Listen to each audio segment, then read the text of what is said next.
Vee, I was taught to play magic. Who did this? And it seems like you're having a good time. Let's start there. Yes, I am. And I'm surprised. Playing magic is like Regigigas in Pokemon, okay? It is such a slow start to understand what the heck. It's that time again. Welcome back, everyone, to another episode of Baton Pass. I'm Steph, and I'm joined by Vee. Hello, everybody. Everyone, I need you all to know that Vee and I have been on a phone call for the past 5 hours practically, and we're still recording 5 hours later, having just talked about a whole bunch of other stuff, and I'm just glad we're not sick of each other yet. It's great. Honestly, the fact that we made it this many episodes, and again, we're not at our throats, we're doing great. I think we're doing great so far. We're still friends, everyone, and we're having a great time, and actually, the more we do this, I feel we're getting even more organized with things, so a lot of you don't see the behind the scenes that goes into the work of scheduling all of our social media accounts, which, by the way, Baton Pass Cast, C-A-S-T, for anyone who's listening, follow us there because we've been working really hard. Vee is our social media master. And try my best. And I'm the one who does a lot of the long form podcast editing, puts it on the platform. So yeah, if there are any editing mistakes, you can blame me. Blame me for that one. Turns out creating a podcast is pretty difficult. It is, but it's also not impossible. So fun. Yeah. It's not like we're like, oh my God, we're like freaking dying, but it is a challenge, right? It's a new challenge for us. And I have been enjoying it. I'm not even going to lie. So it's been so fun. And so, Vee, what did you get up to this week, just in general? Before we dive into our topic of choice, did you do anything fun this week since we last spoke? Well, as of recording this, it was 4th of July. So, we did a couple of cute stuff. I hung out with some friends. We made enemies in Mario Kart World. You know how it is. And some Smash Brothers. I think we had like 7 people like in a Smash Brothers lobby. And it was just absolute chaos. Is the best. Yeah, it's super fun. The best part is whenever you guys are playing Super Smash Brothers, everyone just hits the random option and then you just don't know what character you get. So that's super duper fun. So yeah, I think we just we ate. It was good stuff. Like, I don't know, everything aside, 4th of July was pretty smooth. It was pretty chill. It was pretty good. Yeah. The best kind of days off are the ones where you can just kind of relax. I always forget about 4th of July because being Canadian, there's Canada Day. And so for many years, also Thanksgiving. It's the 4th of July / Canada Day.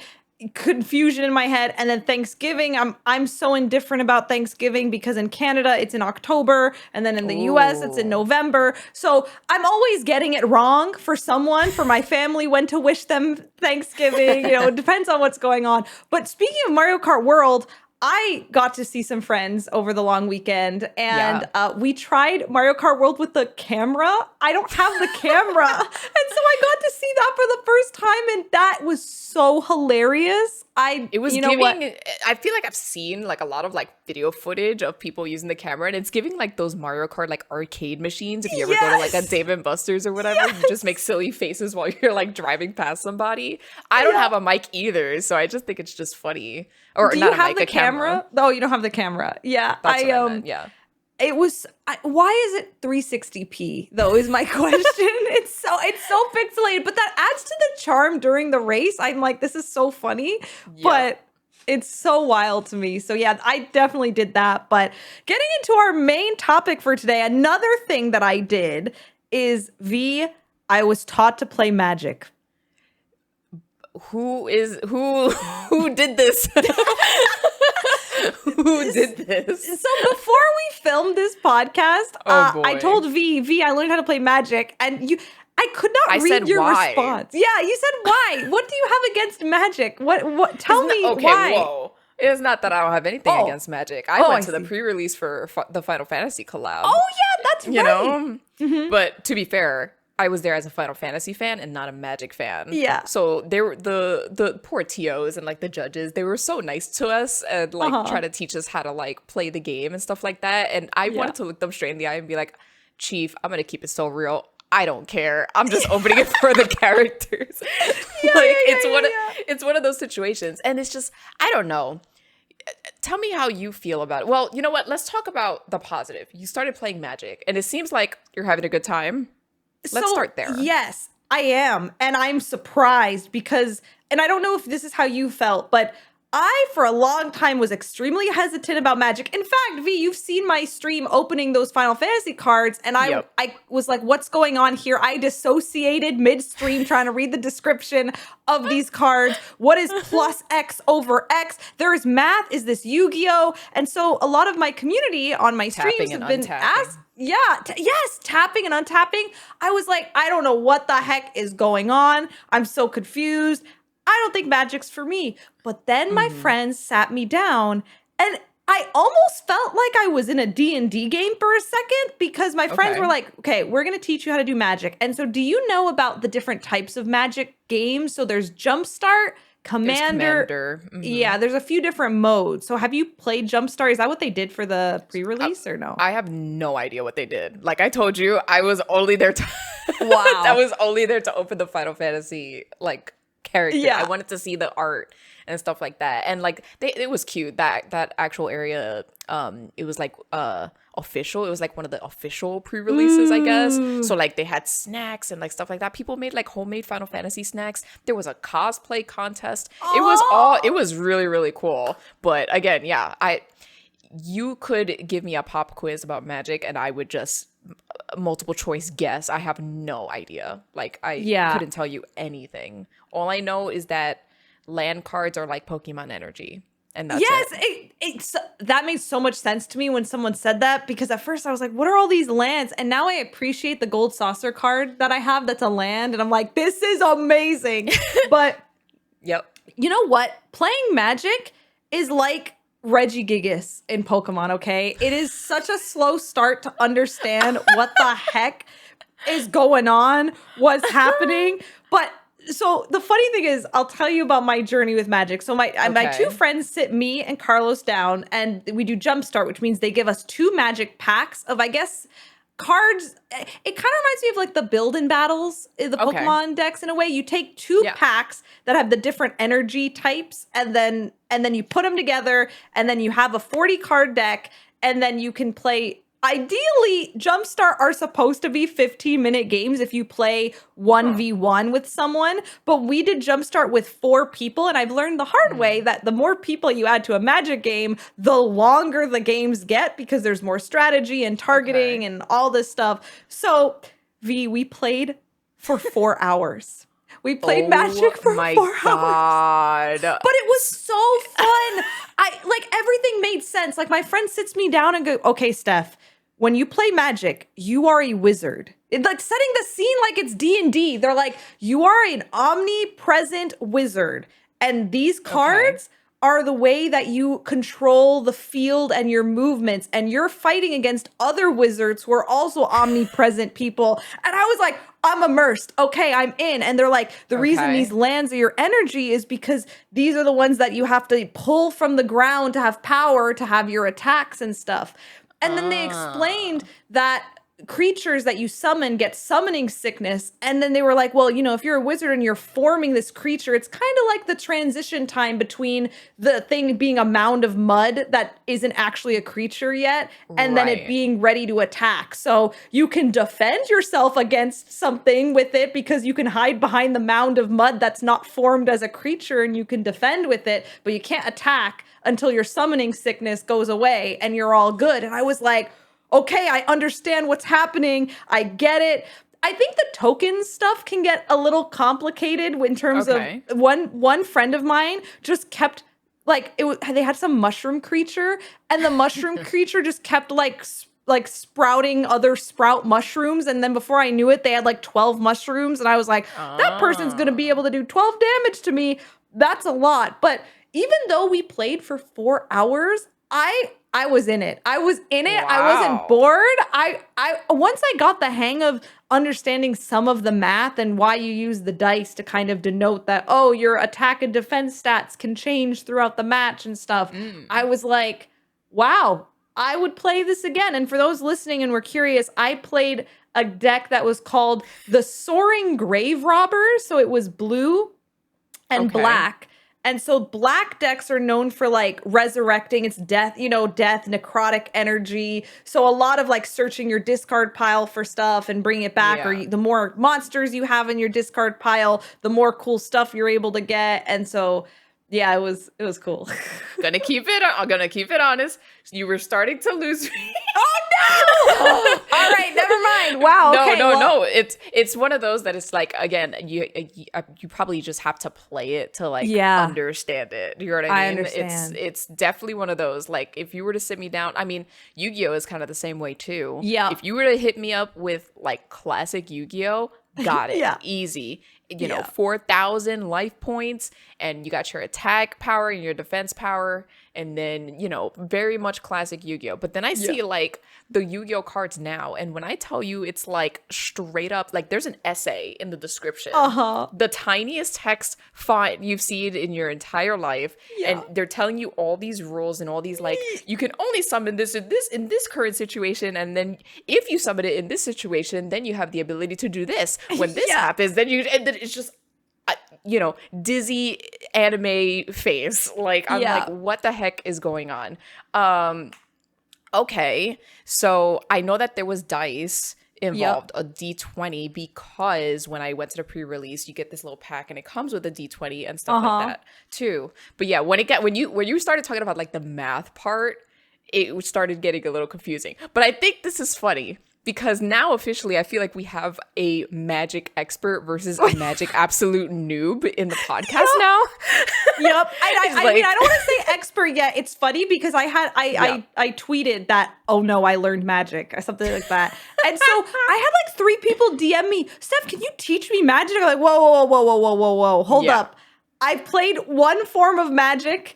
I didn't really know what I was doing. And also, okay, the real reason that this game took 4 hours is my friends were very good at and patient at explaining. And I was like, what does this do? What does this do? Should I place this? And so we went really slow to make sure that everyone was understanding. Well, even for their turn, they made sure to explain what their moves were doing. And so it was a whole big thing. See, that's cool. Yeah. I mean, the TOs and the judges that when we went to the pre-release, they told us like there's actually, I mean, I'm sure the comments are going to say this, but like there is a crap ton of resources to teach you how to play. Like there's like an app and whatever that like teaches you the basics Arena, and that's stuff right. like that and whatever. Yeah. So they were like, oh, you should download this and then you should, go to this forum or whatever the heck it is and blah, blah, blah, blah. So like very like resourceful in like trying to, like, if you're actually willing to learn, there's a lot of resources out there, which I think is very cool.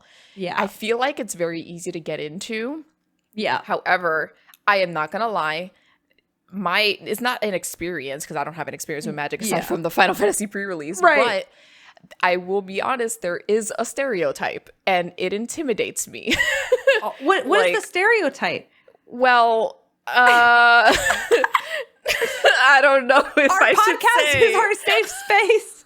We can cut it out if we don't like it.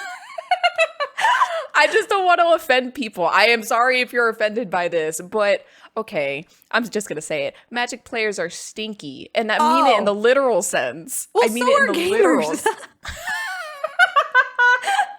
I'm not stinky. I don't know about you, but I like to think I'm not stinky, but then we go to the conventions and then I'm, and then who knows? Who knows what happens? But it's just like, I see visual photos and I hear / read a lot of horror stories that come from specific Magic players. And for some reason, it's only the Magic community where this kind of rancidness happens. But who knows?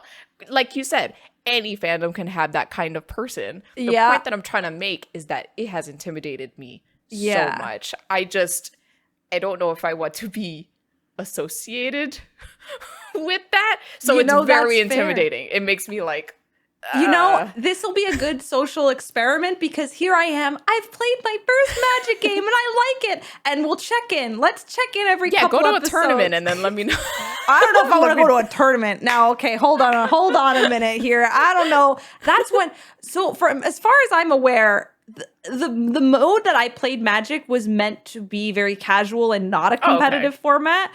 Cool. I think the competitive format is probably too much for me. But, well, V. That is the other thing, too. There's an Ishtola Commander deck.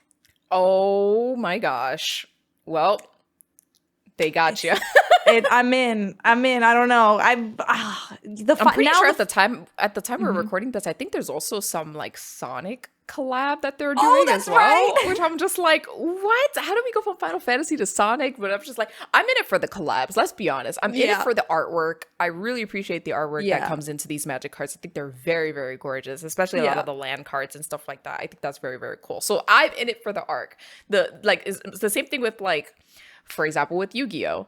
I collect Dark Magician Girl cards. Oh, Fun fact about me. I love Dark Magician Girl. I thought she was like the coolest reveal in all of Yu-Gi-Oh! History ever. So I wanted to collect every single Dark Magician Girl card. Turns out that's very expensive. Don't do that. But yeah, I stopped at a certain point. I was just like, I don't need all of these, or like I don't need the specific like set rarity and stuff like that. But yeah, I'm in it for the artwork. I love that stuff. Oh my gosh, speaking of Yu-Gi-Oh! Art, I've been slowly learning a little bit of Yu-Gi-Oh! I don't think I'll ever play Yu-Gi-Oh! Seriously, but people have been showing me the cards because they're so funny. Have you seen, like, there's ships, which are sushi ships, and there's a whole set of playable Yu-Gi-Oh! Cards that are based off a sushi-filled ship, and it's like a whole thing, like, I don't know, I forget, there's like different spell cards and trap cards and they're all just like this one set of silly like things. There's all these references. Sometimes they'll reference other anime in certain cards. It's like they're very self-aware, so I appreciate Yu-Gi-Oh! Card art a lot. I'm very much stuck in the classic era. Unfortunately, I did not move on from the classic Yu-Gi-Oh! So yeah, I'm very basic. And if you were to tell me anything about, like, for example, like Yu-Gi-Oh! Vrains and Yu-Gi-Oh! Zexus or whatever the heck is called, Zexal, I don't even know. I don't even know what that is. There's XYZ cards now. Oh, yes, I'm like, the guys, XYZ what does that stuff. mean? That's from I don't GX. know. That was Yu-Gi-Oh! GX. I remember that. I would not have known. Yeah, I'm very classic. I played this like old Game Boy Advance game called Yu-Gi-Oh! The Eternal Duelist Soul, which shout out to you if you know the Eternal Duelist Soul. Yeah. But like that's where I learned all of my Yu-Gi-Oh! Ever. And that is the extent of my knowledge. And to be honest, I want to keep it that way. Like, I'm very ignorant when it comes to that. All right, here's the hardball question for you. Pokemon TCG, not Pocket, but TCG. Ooh, okay. Where are you in terms of playing it as a format, as a game? Friends get together and say, want to play Pokemon TCG. Is it the same bucket of, card games just aren't for me in that way? Or maybe you're like, it's Pokemon, I'll do it. Maybe it's another like intimidating kind of thing too, because I actually understand the format now because we're very Pokemon coded and that's just how it is. Yeah. But again, it's the intimidation. Like you were like, I think Carlos was talking about a story that like he went to a tourney and then they were shuffling like extremely fast and they were just like, you just get like intimidated by the people who are just like gaming super fast and they're like, hey buddy, catch up. And I'm like, I would be so overwhelmed and scared. And I don't know. I remember when I was a kid and I would be like, my Charizard's better than yours. It's cooler looking. So that means I win. That was the extent of my... Oh my gosh. The extent of my Pokemon play. Yeah, I don't know. Maybe you're right. Maybe it boils down to I'm intimidated by card games. Maybe that's just what it is. It has to be basic or else I panic. I don't know. Maybe that's just how I roll. And I think that there can, especially if you're not in the right environment, I think if you're with like one or two friends, the stakes are super low. You don't like it. You have questions. It's good. Mm-hmm. You show up to a regional and then you accidentally play the wrong card. And it was so funny. This is a true story that happened to Carlos. He played the wrong card and he was like, oh, I didn't realize that I could do that. Can I take it back? And the player looks them dead in the eyes and says, you're going to remember that mistake and you won't do it again next time. So I'm not going to let you redo that. I'm like, that's crazy. Granted, that's at NAIC, which I feel has probably the most hardcore TCG players are playing. The sweatiest gamers but of it all also time. was a side event, which is not meant for sweaty games. So I don't know. But crap. It's interesting. So, because for me, part of me is like, well, if it's just intimidation, it's like, oh, no, I want to create a space where you feel cozy and comfy and you can like not feel intimidated and then decide for yourself versus I gave it a chance and honestly, I'm not intimidated by it. I'm just like, it doesn't bring me joy. You know what I mean? You know what? I will say I'm going to keep it honest. I did have speaking of cards, a Hearthstone phase. Really?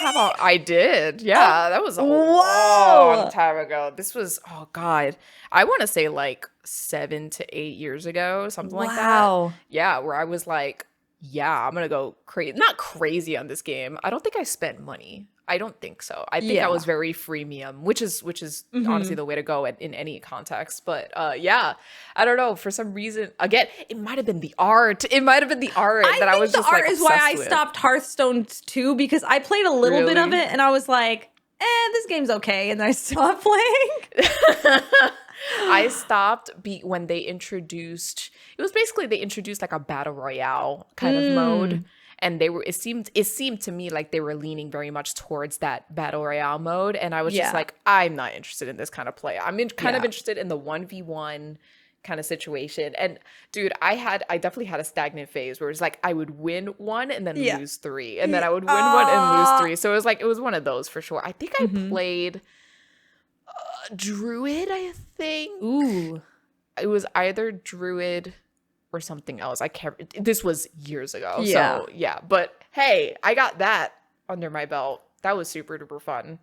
You know what? We'll take it. And you know what? I'm excited to see where this arc goes. I'll continue to let our listeners know if I stick with Magic or I say, you know what? I saw something bad on social media and now I'm never coming back ever again. We'll find out. Is Ishtola like the favorite card ever of all time? Or when you were like playing... something that you liked.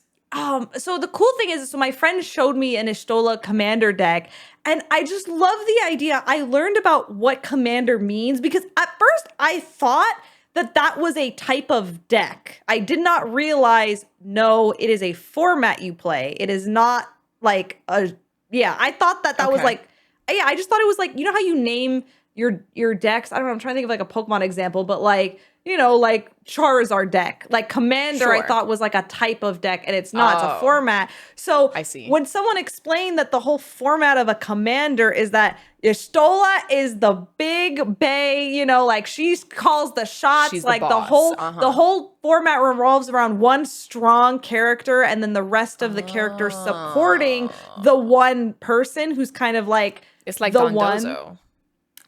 You know what? You're right. It's so true. It all comes back. It all comes back to Pokemon every single time. So I just thought that was really cool, and I understood the theming, not just the art. They nailed it. The Easter eggs for the Final Fantasy collab, they nailed it. But then when you read what the cards do, remember I was talking about this wizard thing, and like Ishtola's deck is all about, you know, moving life energy around, and I'm like, oh, that's what she does, like in 14 with the ether. I'm like, no. So it's cool that mechanically, from a gameplay point, it's also canon with the lore of Final Fantasy and not just pretty art. I mean, pretty art is amazing, but it's cool that like the fundamentals of how the deck works. It reminds me a lot, if we're going to bring it back to Pokemon again, but you know, there's the Golden Go TCG deck, and you literally make it rain. You use Golden Go's move, make it rain, and you have to put on the field 7 different colored energy. So you literally make it rain energy in order to play the Golden Go deck. And I'm like, I love when the actual mechanic makes sense with the universe. I keep hitting the mic. I'm so excited. Sorry, audio listeners. We'll try to get that out. It might not be possible. I've learned with podcasting, there's only so much you can do with some editing. To fix the audio. The little pops. I get excited. I just want to pop everywhere. So yeah, but you know what, Vee? While you might not be the biggest into cards, what I wanted to talk with you about and our viewers about is D&D, because I kept thinking while playing Magic, there's a weird crossover with Dungeons and Dragons, or at least in terms of the lore and the framing. And I was like, Vee, we gotta just talk D&D, because you are you're a D&D buff, I would say. I'm a watcher. I think I'm an avid watcher. I haven't dived into a campaign yet. I'm again, I think I'm just intimidated by everything. I'm very shy. At least one shot, maybe two one shots. Yes, together. we have done. I think we did 2 1-shots together. Yeah, which is very, very fun. I've done plenty of 1-shots. Actually, one of my favorite ones that I did was with Rachel Seltzer and a couple of other people. I definitely can't remember because again, this was like a long time ago. But essentially, it was a Star Wars. Star Wars theme? Yeah, it was very, very cool. We all had to pick our different like kind of like alien type of person and stuff like that. It was really, really sick. Yeah. Oh, is this the one you told me that there was like a crazy plot twist? Were you a villain at the end of the story? Oh, I think I definitely died in that one shot. And I think I died in the one shot. It was like a while ago. Yeah, but it is definitely in the ether of the internet. Did you die at the end of the one shot? What happens if you die mid one shot? You just have to bring someone new or you're out? No, you just listen. Oh, well. I think I don't mind that though, because if it's a campaign, then that kind of sucks, right? It's right. Like, what do you do after that? But if it's a one shot, I'm just like, oh crap, I died. Okay, well, I take it less seriously. I think one shots are very like fun. They're just like low stakes versus like a campaign. If you spend so much time on your character and then they die, that's really, really, really bad because like I just feel like you dedicated so much to that character. Yeah. And so when they go, it's like, oh crap, are you just you can't be out of the campaign forever. It's like you gotta think of make a new character. Yeah. Yeah. And but then it's like it doesn't feel the same and all that kind of stuff. So I'm on that same wavelength because I've been playing in quite a few different campaigns / one shot / short-term campaigns, ones that last maybe 12 weeks or so. I've played a whole bunch of different ones since deep diving into D&D, and I feel the same. Like if my character dies in a long-term campaign, devastated. No, please. No, this is my baby, like my OC. But I have some friends who I play with who they have lost characters in long-running campaigns, and they're like, oh, good, now on to the next one. Now I can make someone new and exciting. And I have some friends who as long as the story and the way that they go out is cool and fun, they're like, you know what? I'm happy with that. Or my bad, gotta live and learn. And they're not as attached. But I definitely think of my OCs as like my little children that I'm like, no, nothing's gonna happen to you. It'll be okay. And again, as an avid watcher, like when a character dies in like one of the shows that I watch, I tear up. Like I've already invested a bunch of hours watching whatever like show that it is, and and so if a character goes, I'm mourning. It's like I gotta wake up the next morning being like, damn, that's crazy.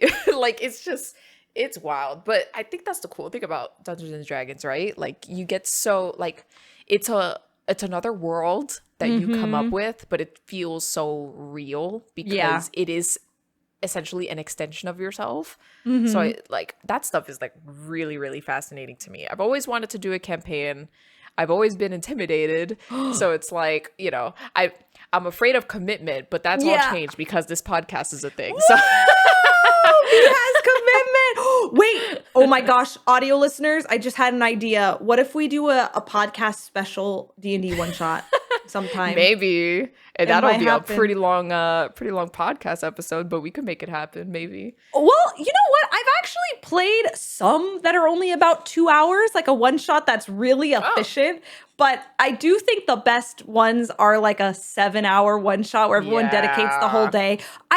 The one we did together for a charity stream of mine, the story ended up being so hype. It was me, you, Zoe, my friend Rin, Cryo was our DM. There's a couple of folks involved for it. I think we had 6 or 7 of us in it. And that was my first time doing a D&D one shot on stream. And I was like, there's no way the story will wrap up at the end of 8 hours. Because I'd only been used to long running campaigns. I was like, there's no way it's going to feel like complete. And then by the end of those 8 hours, I was like, I was so immersed the entire time in that story. It was so good. Yep. We need to just...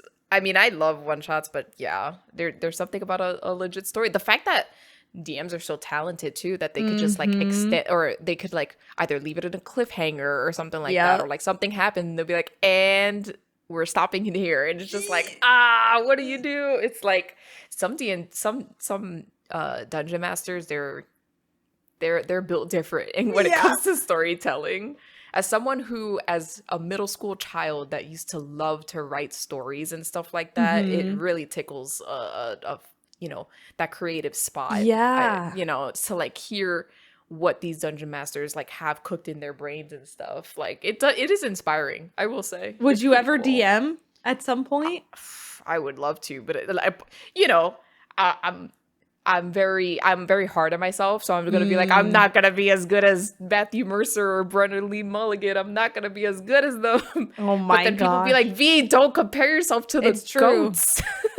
It's true, and also they've created a professional career. I mean, not only just literally the cast of Critical Role and so many others are professional actors, like who for 20 plus years know how to improv and to carry a pacing and to just go with it. Like that's their career, but now they also have created a career in specifically D&D, and like they know so much about how to create a show. We just practice, right? So I mean, you would do been amazing going around for 10 years. So yeah. Oh my gosh. Crazy. You think I would do good? I think you would do so great. I even think passive experience, like how much you watch, like when we did our one shot, I felt like you were a seasoned pro. Weekly, you do D&D every week because of just the way you were able to just like flip the switch and you were like, I'm in it. And I think when it comes to D&D, as long as you're comfortable with the way, with the people you're playing with and the way the story is going, like it gives you so much like flexibility to just try new things. And one of my favorite things, I don't know if we've talked about this before, is I love people who practice conflict resolution through D&D, who maybe in real life,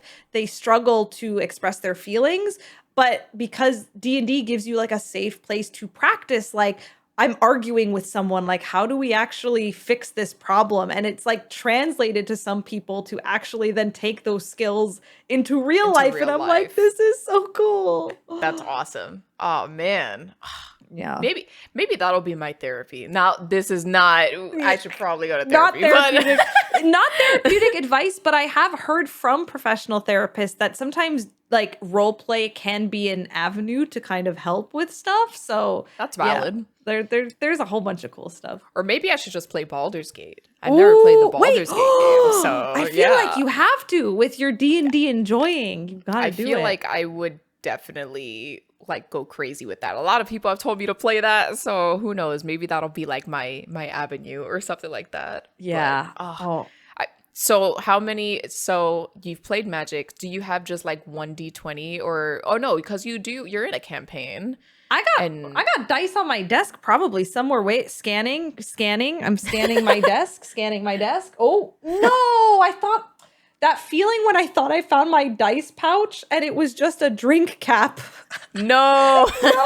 Wait, I found my little pouch. Okay, I'm going to show for those who are watching on YouTube. You'll get to see my dice. For those audio listening, I have some really nice green. See, those are nice. Green. Wait, let's see if I could zoom in. Hold on, everybody. We're doing it live. They've got flowers inside of them, if possible to see. Oh, I do see that. Yeah. Oh, that's gorgeous. They're what so the heck? These are my expensive. I bought one expensive dice. And then I have a bunch of less expensive dice, but I keep them here because actually, want to do rollies? Vee, you got a D20 on you? Oh, let's do it. Well, this is also. I'm so sorry, audio listeners, but you guys get to hear some cool ASMR. ASMR. But my dice bag is actually an Animal Crossing bell bag. That's the cutest dice bag I've ever seen. Oh my god!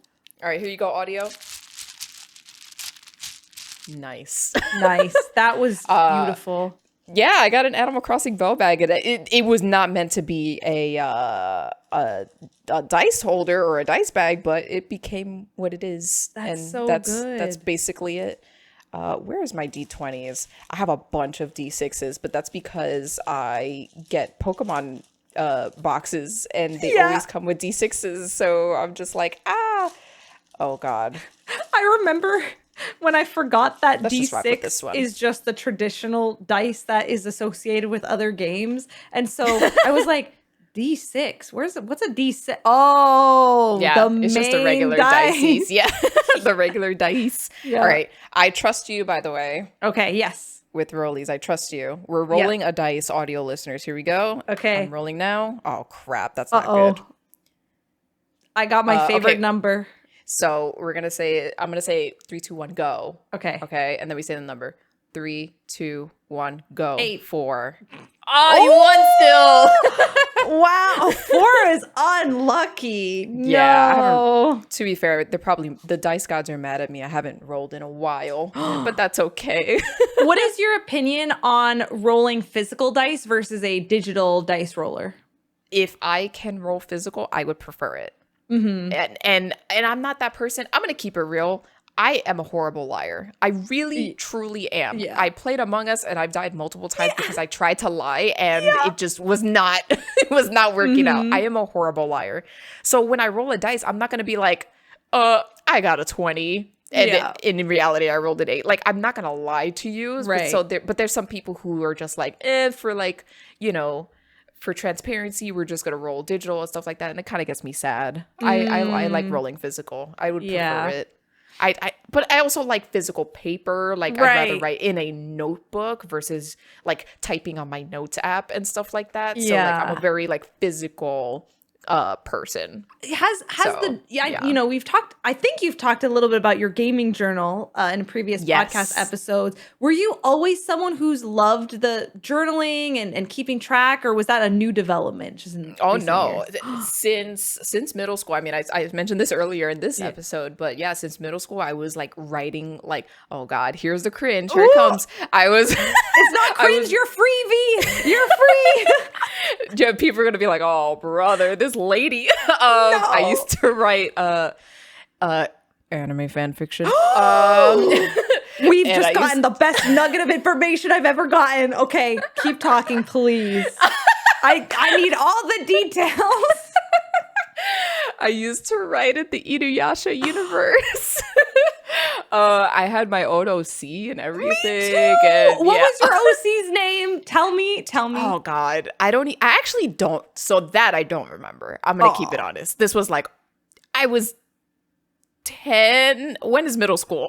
Yeah, like I don't even know. Like 13, it was like a billion maybe, years ago. Sure, but the point is, I remember like the world, like it would be in the universe, but I wasn't like tag teaming with Kagome and Inuyasha and Sango and them. It was just like my own group of people, and we were just in the feudal era together, just doing stuff.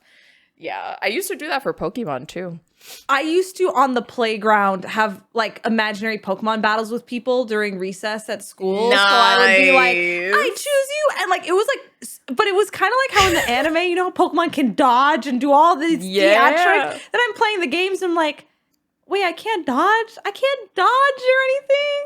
Hey, you can in ZA. How many years later? True. It's finally happening.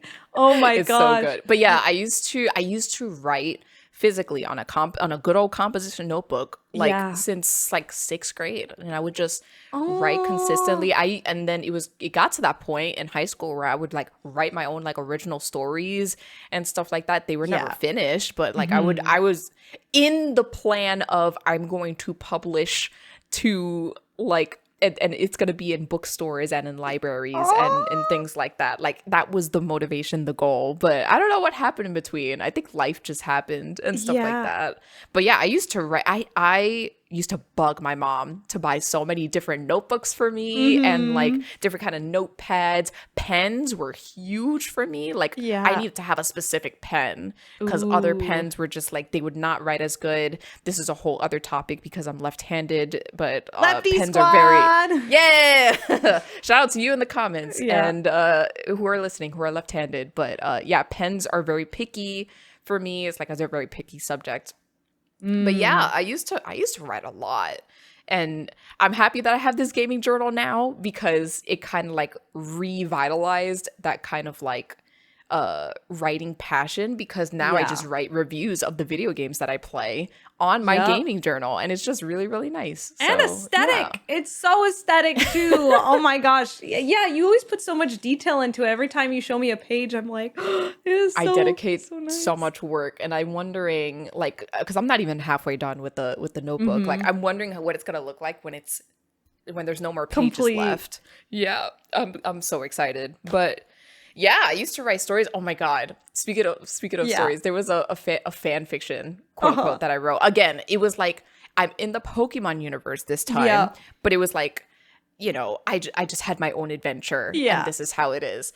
I wrote, or I didn't even finish it, but it was kind of like, have you ever played Pokemon Battle Revolution? Yes, I have. Oh, so great. I wrote a story that was in the setting of Poketopia, like the setting of Pokemon Battle Revolution, where it's just this big metropolis city with all of these lights and whatever, and I'm just a Pokemon trainer just like trying to live my life in this place and just battling people, and it was fun. I used to orchestrate Pokemon battles on paper. That's stuff so like cool. That. It was crazy. Oh my gosh, I want the short story arc. Vee, for you know what? Maybe for our Patreons, I'm gonna be like, Vee, write everyone a story. Write everyone a story. It's story time. It's story time. For the Patreon people, like I'll read out a story and put you on to sleep or something like that. Oh, we're gonna plan that after this. Vee reads us all a bedtime story. Actually, we should improv it like it's a D&D session, but it's just us telling a story that's completely improv, no plans. We each have to tell like a part of it until the end. Okay, have you played those fair. The one word story games where everyone I've done that. Everyone I've does done the one word. I've done the alphabet one where it was like so it's like, it's one word. So it's like, I'll start with an A word, and then you continue the sentence with a B word, a C word, a D word, an E word. And we would just like go back and forth. That was like one of my improv classes from like a billion years ago. Oh, that's cool. Okay. I didn't know you took improv classes. I took an improv class. Yeah. This was also, this was middle school.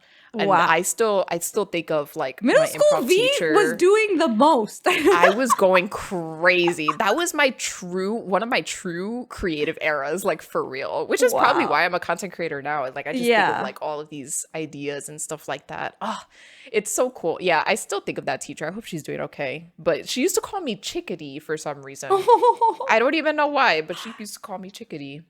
Yeah. I got no idea where that came from, but yeah. Oh, those are such fond times. I just love being like creative in writing, which is why, again, like I said, YouTube's like a big outlet. Now we write scripts for our videos and stuff like that now. So forget it. I go freaking crazy. So yeah, it's good stuff. It's good stuff. Oh my gosh. I love that so much. I can't stop thinking about now improving a story because I haven't done the alphabet thing, but I have done the if you're with a group of people or it's one and one, it's like one person says like once upon a time there was a blah blah. It's just one word and like and you go around in a circle and do it. Yeah. Wait a minute. I don't know. Okay, this is some super tea. I have some super tea for our listeners. I'm ready. And it's fan fiction related. Oh.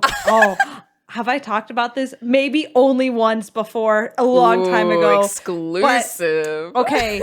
You know this one word story game? Yes. I did this with an online friend of mine. Okay. And we were going back and forth. And then slowly the one word story game became an actual like, okay, send one paragraph each. And then it was me and this guy. And this fan fiction slowly went from like, oh, this is a joke in our DMs to like, we're gonna move this to a Google Doc, and it was a Pokemon story. It turned into a Pokemon story, and I ended up writing a 500-page fan fiction with this guy, and here's the part that's spicy. Okay, I'm not naming this person, so I think it's fine that I'm sharing this. This is tea. This is tea. He confesses his feelings for me in the fan fiction that we wrote together. Oh my god! And then, are you ready for middle school Steph? Or I might have been in early high school. I don't remember. It might have been high school. Yeah. High school Steph's like, I think you're in love with the idea of me, but not actually who I am as a person. Because how do you even know who I am when all we do is write about characters who aren't actually us? Was that also in the 500-word essay? No, I didn't write that. I think I broke the. I think we paused. You broke the immersion. Yeah. And then that was awkward. And then I don't know, good then we had a stuff. lot of conversations. Then we ended up never having dated or anything like that. I Young was love is just crazy, dude. Yeah. But I will never forget. I will stand by. Do I think the story ended up becoming good? Like the beginning was kind of like not so great, Yeah. but then by the end I was like, this is like an actual like AO3 fanfic that's like there's meat in it, you know, it's detailed. Yeah. So Man. It makes me think of like, from what I understand, it's not fan fiction, but people actually write like original stories that are just like Yes. randomly free online, Mhm. and that they're actually freaking good. You just have to Yep. sit there and find them amongst the mess, but you have to find them, but they're like incredible stuff. And I haven't really dived into that kind of like world yet.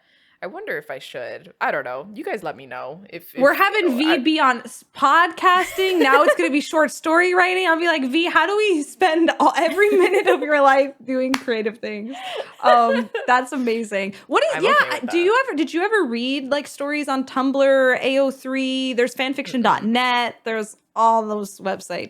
I was a very big physical book reader. Like, I mean, oh my God, not me talking about books, but like middle school era.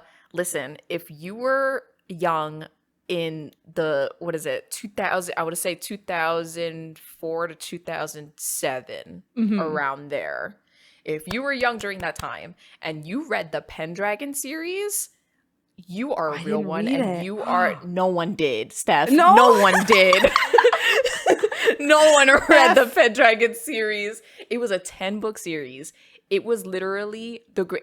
I'm in middle school, okay? Yeah. So obviously nostalgia, also my opinion's very skewed. That was the best piece of literary fiction I've ever read in my life. It was incredible. It was so good. Anyway, I'm just saying shout out to you if you read the Pendragon series by DJ MacHale. It's super good. Yeah, Wow. but I used to anyway, the point is I read like physical books. A lot of physical books. Yeah. I never like it was I didn't start going online until like I want to say like late middle school into high school. That's when I was like starting to dabble with the internet and like I even want to say AIM and like that kind of stuff. Did that stuff exist back then? I don't even remember. Yeah, I think so. Yeah, I used to be heavy on AIM for a while. I think my family had a family computer in like 2006 or something. We had like a family that. computer as well. Yeah, and it was crazy because every other profile, this was back when the really old I think it was Windows XP or whatever the heck it was. Everybody's other icon would load up very fast. Because I'm chaotic and I download every image that I see. Yeah. Whenever I would click my thing to like log in, it took like 15 years to like load up. It was so bad. Oh yeah. It was good stuff. Yeah. Family computer was very bloated because of me. Yep. No, I also wouldn't want. I think maybe that's where I get my don't shut off my computer, because back in the old days, if you shut off the computer, it would take a long time to load. Now you should be shutting down your computers every night. I still shut it down. Yeah. I shut it down, and actually, fun fact: if I'm ever going on a trip, like I'm traveling, I unplug my computer like completely. Oh, really? Yeah. Oh, that's smart. You know, save electricity. I don't even know if that stuff even exists, but it's just like I just unplug it just so nothing crazy happens. I think that's good. Well, you also get some thunderstorms that are, I think, scarier than the thunderstorms I get. You're so traumatized by the thunderstorms. I really am. It's been weeks and I'm still thinking about the thunderstorms. Shout out to episode 2 if you guys haven't watched episode 2 because of the travel stories. Oh, those still traumatized. I really am. That was horrifying. Well, let me tell you something. Have you had hardware ruined by a thunderstorm before?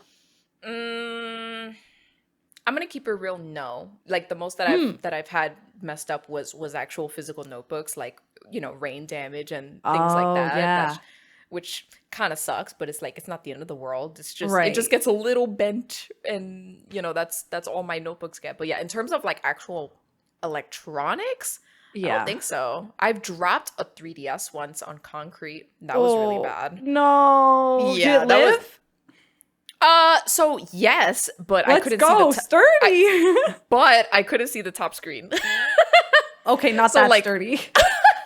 So I could turn it on. Well, it works now. Luckily, I knew someone who knew how to take it apart and just switch the screen cool. out for like a fresh one without like messing with anything. So I was just like, I just need the top screen replaced. And so someone was able to do that really easy. So that was nice. So it works now. Yay. Oh, I've had my fair share of the weather impacting my devices. I had a gold N64. Gold N64 that there was a thunderstorm one night and it zapped the power and I think it hit some power thing. I don't know the tech. And all I knew is I could no longer turn my N64. This was back before there were like power. I think a lot of outlets and power strips have like some sort of safety mechanism so that if lightning, not the thunder, the lightning hits the box, it won't fry. I think there's protections now that back in the day there weren't. It didn't exist, yeah. And then I wanted a new gold N64, and guess what? Even in the early 2000s, I couldn't get another one, so I had to get one of those purple translucent N64s instead of the gold one. Which it was cool, but I'm like, it's not the gold one that I've had for all this time. Okay, so I have a question. Yeah. Would you ever want to like repurchase the gold one? Would you ever not for the new prices or whatever? Not for the new how if we Google how much I'm gonna look it up right now. How much is a gold N64? We're gonna find out right now. If it's not bad from really? Well, for I guess it depends. If you want it sealed in box, then maybe you wouldn't. You wouldn't want to do that. But I'm looking; it's in between like 125 to 200, like around there. How much did it cost to own an N64 back in the day? How much was MSRP for an N64? N64. I'm gonna say like original price. Yeah, that's a good way to search it. It was $199.99. Wow. 200. In US dollars. US dollars, yeah. Yeah. Wow. Okay. You know what? Maybe I'd be open to it. I think you might have to find one. Redemption! Then you get it back. And now you know to unplug it during thunderstorms and you'll be fine. Yep. And then one time, this is when I was in Montreal because I was my family, even before I moved and lived in Montreal, we have family there. So we spend a lot of time. And so Christmases, holidays, always in Montreal for a lot of my life. And me and my brother were fighting, and my brother, to get at me because he was mad at me, took all of my DS games, all of them, threw them out the window. Oh my gosh. And so the funny thing is, in holidays in Montreal, there was like 6 feet of snow. So the funniest thing ever is I go run outside. Like I go down. We were in an apartment. We were on like the 6th floor or something like that. So then I take the elevator down and I'm like, how am I going to find where they fell? I found the indents of where they went in the snow. I mean, do they work after that? Some of them did. Some of them. Not all of them, but some of them survived. I think the ones that got like really wet, it depended on which way they landed, because some of them that I think got kind of wet were not so great. But I'll never forget that. And I was like, I was going to say, are you okay? You know what? I've made it, but I think now when I think of thunderstorms, I'm like, my games get fried. I think of arguing with people and my stuff getting destroyed. I would never throw your games outside a 6-story window. Thank you. How about that? I also should say I was probably an early teen, and my brother is younger than me by a couple of years, so he was also small child who was like, I'm gonna throw it. Here you go. And how about that? Yeah. And then it's just, that's awful. Wait, do you know what games got like messed up? I saved my platinum survived. Actually, that might be somewhere. My Pokemon Platinum. Oh my god. I know. I would have, bruh. I'm not gonna lie. This is the term nowadays in 2025, but I would have crashed out. I would have blew up. It would have been crazy. Yeah. Anyways, that's so wild. It's actually crazy. Like, but I think it was because it was like drilled into my head. But my parents, because they purchased a lot of these games for me, they were very much like, you cannot, like, they need to be in pristine condition at all times, ever. Nothing, you can't like put them on the floor. It needs to be like in a case or like whatever. Yeah. So it's crazy. When I got the Switch 2, I had like a crazy anxiety because I didn't have a Switch 2 case yet. So I was like for like a couple of weeks, and I brought it with me to like NAIC and stuff like that. So I'm just like, nothing happened to it. So, but that's just parental, like, you need to do this or else. And it was just like really bad. But because of that, if you want me to be honest, a lot of my games have survived. Like my Pokemon Red still works. Wow. Like battery's not dead. I mean, to this day, knock on wood. Like my Pokemon Red, I can plug it, or I can hook it up to a Game Boy and it works perfectly fine. There's nothing wrong with it. The same thing with like oh no, I don't think Fire Red has the dry battery stuff. But like I've never had a dry battery situation unless I bought a game used. Then it has that like dry battery like kind of situation. But like I guess I'm thankful that like I didn't have a faulty game or a faulty cartridge, and like I also kept my stuff like super safe because my parents were like, or else, and it was just very like So like my GameCube still works. Like there's nothing wrong with it, or at least from what I know. It's been in the closet for a little bit, but I'm pretty sure I can boot it up and it's fine. But yeah, I've been pretty careful. I learned the hard way that you shouldn't buy Pokemon Emerald off eBay for $5. Oh, wait, what? Oh no. I learned when did eBay start? Oh wow, 1995. Okay, not that early. Holy crap. I started using eBay, I think around like 2007, 2008 is when I started learning how to use the internet. Okay. and so when I got to the point where I learned about eBay, my family had rules, I couldn't just buy anything I wanted. But, if I did really well in school, like I could pitch for certain things, and my family liked eBay because you're getting a deal theoretically, or you're bidding on new stuff, whatever. So they're like, Steph, if you want something, check eBay before we go to buy something new so you can get a good deal. And so oh gosh. I know. And so I know. And so I see Pokemon Emerald, and at this point it had Fire Red. And my first Pokemon game was Fire Red actually, before Red and Blue. And so I played Gen 3, Gen 4, and then I went back to do Gen 1 and 2. And then it was going back to do Gen 3, but Emerald, because I had not had Emerald. I had played Fire Red, right? Yes. So I was like, oh, I really want Emerald. And so I saw it on eBay for $5. It was like 2007, 2008. I'm like, I'm going to buy it. And then I bought it. And like the first day I have it, I get halfway through the game, like 4 gyms in, a lot of work. I no-lifed this Emerald. And then I saved, and then I turned off my game. Then I turned the game back on, and it's like, problem, could not save your progress. And then I had to start over. And I was like, oh man, gosh, that's unlucky. Let me play to where I got to last time. Got to the 4th gym, pause because at that point I'm tired and I want to sleep or do other things. Close it, and the same thing happened.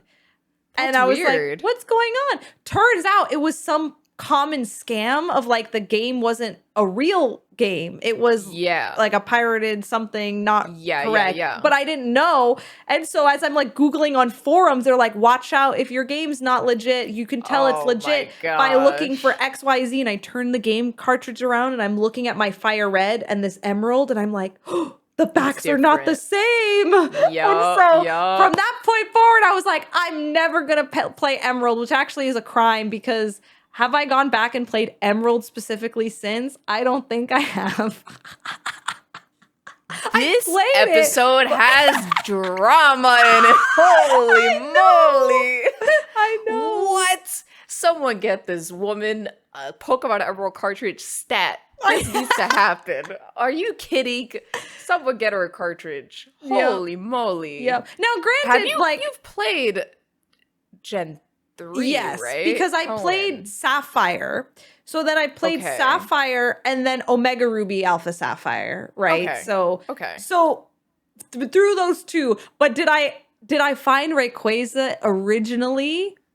I don't think so. I don't think so. I think it's time. I know. We have to figure out how to. Let's go to eBay and get you a real one. I've actually never used eBay. So, have I? I don't think I have. Wait, and ever? if I did, It was just never my purview. But I think it's so funny because my family was the opposite. My mom would be like, don't use eBay. It's a scam. She's like, that is not the place to go. Everyone sells fake stuff. And so I'm like, okay. And that was the end of it. I didn't think anything of it. So how funny is that?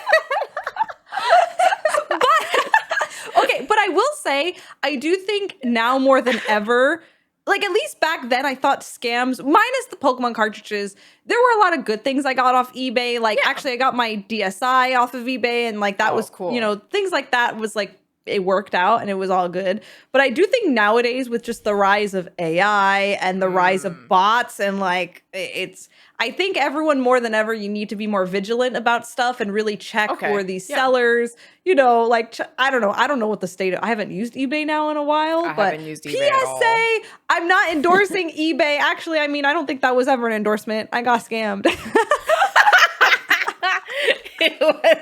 It was a PSA to don't use eBay. But I don't know. I guess let us know in the comments, y'all, if you guys have ever used eBay. Do you have like a crazy, strange story when it comes to like eBay purchases or anything like that? Unfortunately, I don't have any. But yeah. Wow. I mean, I'm pretty sure there's like a subreddit or something like that for like eBay horror stories or something like that. Because I've heard a lot of people. You know what? I've got one more for you. I've got one more for you, and then we'll wrap up the podcast after one more good story time. Okay. One thing that I used to do that was 90% positive was actually Pokemon cards. So when I wanted a certain Pokemon card, eBay was great for just, who's selling, you know, because it was before Facebook Marketplace and stuff, you know, it's like I wanted just this specific card or whatever.